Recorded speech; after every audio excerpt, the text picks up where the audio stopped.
Good evening. This is Rashad Mitchell coming to you live from my YouTube channel. As I continue my part series, the week that was college football history review, the 1980 college football season. This is week 9. Games that were played on November 1st, 1980. Let's get into it. Virginia Tech beat West Virginia 34-11. Hokies started smelling bowl bid after sending West Virginia to its fourth straight loss and all but ruining its season. Virginia Tech tailback Cyrus Lawrence rushed for 173 yards of team's 294 yards rushing. The quarterback Steve Casey tossed 3 touchdown passes. Mountaineers quarterback Oliver Luck was held to 137 yards in air with 2 crucial interceptions, including pickoff returned by safety Mike Sharnes' 44-yard interception in the first quarter. Luck managed dandy 80-yard drive late in the third quarter that wrapped up with 17-yard touchdown pass to wide receiver Cedric Thomas. Virginia Tech topped 30 points for 5th time at home this season. Next, Maryland defeated North Carolina State by a score of 24-0.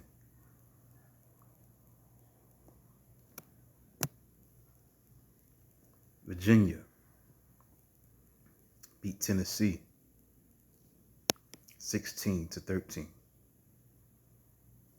Somehow things got worse for Volunteers, who lost 5th home game for the first time in history as Virginia kicker Wayne Morrison booted a game-winning field goal early in the fourth quarter. The Cavaliers of Virginia grabbed 7-3 halftime lead on a great catch by tight end Kevin Riccio for a 6-yard touchdown. Although Virginia controlled game throughout, Tennessee was able to tie it at 13-13 on a 44-yard reverse run by wide receiver Anthony Hancock. Quarterback Todd Kirtley answered with a 64-yard drive to set up Morrison's heroics. The University of Virginia notched season highs 375 yards with sub-halfback Quentin Walker pacing run game with 114 yards. Number 4 Georgia played against number 14 South Carolina. Number 4 Georgia beat number 14 South Carolina 13-10. Battle of tailbacks George Rogers and Herschel Walker was showcased as Herschel Walker ran for 219 yards on 43 carries, outshining Carolina's upperclassmen, especially with 76 yards scoring burst in third quarter that put Georgia out in front 10-0. Meanwhile, George Rogers had a big game, 168 yards on 35 carries, but lost fumble on Georgia's 16-yard line with 5:18 left. That was recovered by Bulldog safety Chris Welton. South Carolina, meanwhile, appeared on national TV, and George Rogers Sr., just released from prison after 8 years, got to watch his son play. Georgia kicker Rex Robinson took away some of the attention. The field goals of 57 yards and 51 yards. South Carolina scored on a 39-yard run by fullback Carl West. Mississippi State upset number 1 Alabama 6-3. Mississippi State sprung upset as defense led by linebacker Johnny Cooks, who had 13.5 tackles, excelled, holding Alabama's wishbone offense to 116 yards, rushing down from an average of 349 yards. Crimson Tide had final chance to win, snuffed out as quarterback Don Jacobs lost fumble after ferocious hit by defensive end Tyrone Keys on Maroon's 3-yard line with 6 seconds left. Bobble was recovered by freshman defensive end Billy Jackson, who had 12 tackles and 3 sacks. There was but fortunate Mississippi State promptly fumbled next snap, but it was recovered by fullback Donald Ray King inside his 1-yard line as the game ended. Jackson's earlier fumble recovery led to tying field goal by kicker Dana Moore. Quarterback John Bond, game's high rusher for his rush for 94 yards on 20 carries, led winning field goal drive on 67 yards to give Bulldogs' first win over Alabama since 1957 and snapped Alabama's 28-game winning streak.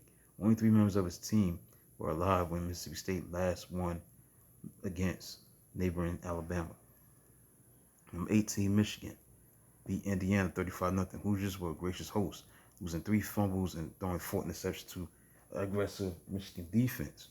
With 8 of takeaways, Wolverines burst to 21-0 first quarter lead as tailback Lawrence Ricks had 123 yards on 23 carries, scored twice within 28 seconds on 29 yards and 3 yards runs.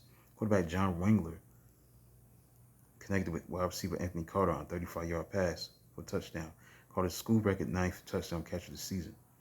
Meanwhile, Michigan other tailback Butch Wilfolk rushed for 152 yards, including a 64-yard burst, scoring touchdown in the fourth quarter. Fullback Stan Edwards chipped in with 16 yards scoring run of his own. Indiana quarterback Tim Clifford completed 14 of 27, 117 yards, 4 interceptions. Interestingly, Houston's 7 turnovers were a marked contrast to 13 that had committed in previous 7 contests in 1980. Oklahoma, number 16 team in the country, beat number 6 North Carolina 41-7. Sooners made mockery of Tar Heels defense, ranked third in rushing, 76.9%, 76.9 yards per carry per game, while totaling 495 yards on the ground. Number 6 North Carolina has surrendered only 538 yards of total rushing in previous 7 games.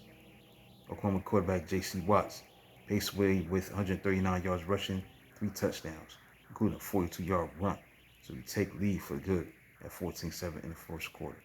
Next, tailback Amos Lawrence led Tar Heels, who had 10-game winning streak, snapped with 109 yards rushing. 62 yards came on a single dash and set up his own first quarter touchdown dive of 1 yard. Halfback David Overstreet added 2 rushing touchdowns to Sooners, while fullback Weldon Ledbetter rushed for 122 yards on 19 carries. Next, you had Nebraska, number 8 team in the country, beat number 15 Missouri by a score of 38-16. The I-back Jarvis Redwine had 129 yards rushing, scoring touchdowns on Nebraska's first 2 possessions to chase Tigers out of the tie for the first place in the Big 8. The Cornhuskers added 2 more touchdowns in the opening half, including linebacker Kim Baker's 77-yard interception touchdown return. Quarterback Phil Bradley, who became Big 8's all-time career total offensive leader, rallied Tigers to within 28-13 and 4-yard touchdown pass to wide receiver Ron Fellows, but it was too late. Fullback Andra Franklin chipped in with 122 yards as Nebraska rolled up 331 yards rushing, while quarterback Jeff Quinn hit 11 for 16 for 151 yards. Tight end Jeff Finn caught a 17-yard touchdown pass from Quinn to pleasure of rhyming poets everywhere. Texas Tech defeated Texas, number 12 team in the country, Texas, 24-20. Red Raiders built a 24-0 lead early in the second quarter, scoring 17 points, 406. Within 4-6 span that featured 2-yard keeper by quarterback Ron Reeves, 34-yard interception touchdown return by safety Jed Watson, 31-yard field goal by kicker John Reeve. Longhorns roared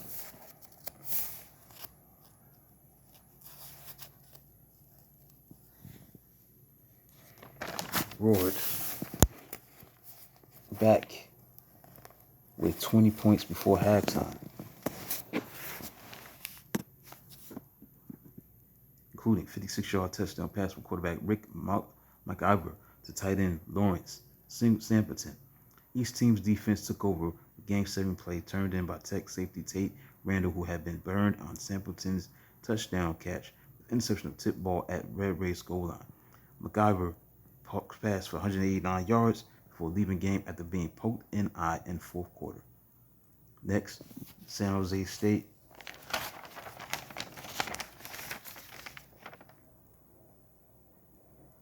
beat number 10 Baylor. San Jose State upset number 10 Baylor. San Jose State upset number 10 Baylor by a score of 30-22. Undefeated teams should put away games they lead 15-0 against lesser opponents, especially in front of home folks. Baylor opened scoring with 12-yard touchdown run by fullback Dennis Gentry, and increased lead on 41-yard pass for a touchdown from quarterback Jay Jeffrey to wide receiver Mike Fisher, a 22-yard field goal by kicker Tim Strong. But underrated San Jose State rallied on quarterback Steve Clarkson, threw for 201 yards, and nifty tailback Gerald Wilhite scored 3 times, including 52-yard touchdown catch off ricochet pass from shoulder pass of teammate wide receiver Rick Palmer. Next, Boston College shut out Air Force 23-0.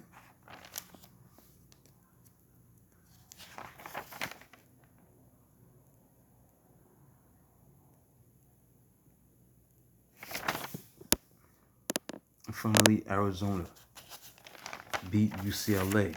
The number 2 team in the country. Upset took place here, 23-17. Arizona upset number 2 UCLA, 23-17. Although he hailed from Burbank, California, Arizona freshman quarterback Tom Tunnicliffe never made UCLA's recruiting list. Threw for 2 touchdowns for 217 yards on 12 of 18 passing. He made Bruins pay, passing Wildcats to 21-17 quarter lead with 39-yard touchdown pass to tight end Bill Netling, right after hooking up with tailback Brian Holland on 41-yard screen pass. Walk-on punter Sergio Vega was not recruited by anyone. He also helped Arizona with school record 54.9 yards average, including a crucial 80-yard bomb in the second half. UCLA's poor field position allowed Cats defense to tee off on quarterback Tom Ramsey. Arizona had 7 sacks, 2 by linebacker Ricky Hundley to frustrate second half possession for Bruins, and to limit Ramsey to only 58 yards passing in the second half. Defensive tackle Mike Robinson added late safety, and safety Dave Liggins snuffed out Bruins' last chance with interception at goal line. Number 2, UCLA had taken leads of 7-0 and 17-7 in the first half before self-destructing to blow chance to capture the nation's top spot. So that concludes look at the week that was college football history review, the 1980 college football season. The games that were played on November the 1st, 1980. Let's get into the AP poll as of November 3rd. Number 20, Florida. Number 19, Mississippi State.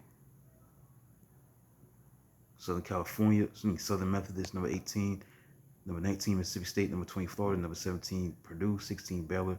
15, South Carolina. 14, North Carolina. 13, Brigham Young. 12, Michigan. Oklahoma, 11. The top 10 roundout is this: Penn State, 10. 9, Pittsburgh. 8, UCLA. 7, Ohio State. 6, Alabama. 5, Nebraska. 4, Southern California. 5, Nebraska, Southern California. 4, 3, Florida State. Number 2, Georgia. And number 1, Notre Dame. So the top 10 round out: Penn State 10, 9 Pittsburgh, UCLA 8, 7 Ohio State, 6 Alabama, 5 Nebraska, 4 Southern California, 3 Florida State. Number 2 was Georgia, and number 1 was Notre Dame. That concludes look at the week that was college football history review, the 1980 college football season. The games that were played on November 1st, 1980, week 9.